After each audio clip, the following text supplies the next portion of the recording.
అది క్యామిల్ అండి. చాలా సంవత్సరాలకు వచ్చిందని మా అబ్బాయి చిన్నప్పుడు వచ్చింది. ఎల్కేజీలో ఉన్నప్పుడు. ఇప్పుడు సెకండ్ క్లాస్. యాక్చువల్‌గా ఈ కరోనా ఈ 2 ఇయర్స్‌లో ఈ క్యామిల్ అనేది రాలేదు. వచ్చిన తర్వాత చాలా ఎక్సైట్‌మెంట్‌గా ఫీల్ అయ్యాడు. క్యామిల్ ఎక్కుదామని ట్రై చేశాడు. అది ట్రై చేస్తూ 2 స్టెప్స్ ఎక్కిన తర్వాత అమ్మో! నాకు భయమేస్తుంది, నాకు భయమేస్తుంది అని చెప్పి దిగిపోతాడు.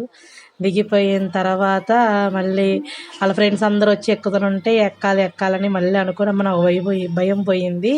నేను ఎక్కుతానని అంటాడనమాట. కానీ లాస్ట్‌కి ఎక్కలేకపోయేటానికి టైం అయిపోతుంది. ట్యూషన్ టైము లాస్ట్‌కి. సో, అది క్యామిల్ వెళ్ళిపోతుంది. మళ్ళీ ఏవైనా ఈ వీక్‌లో వస్తదేమో చూడాలి. వస్తే ఎక్కుతాడా లేదా అనేది థింక్ చేయాలి మరి. ప్రస్తుతానికి క్యామిల్ అంటే భయపడిపోయాడు. తలకాయ అమ్మో! ఇటు చూస్తుంది, అటు చూస్తుంది, ఇటు చూస్తుంది. ముందుకెళ్తాడు, వెనకెళ్తాడు, ముందుకొస్తాడు, వెనకెళ్తాడనమాట. మొత్తానికి క్యామిల్ ఎక్కలేకపోయాడు చరణ్. చూడండి. వాళ్ళ ఫ్రెండ్స్ అందరూ ఎక్కి వెళ్ళిపోతారు కూడా.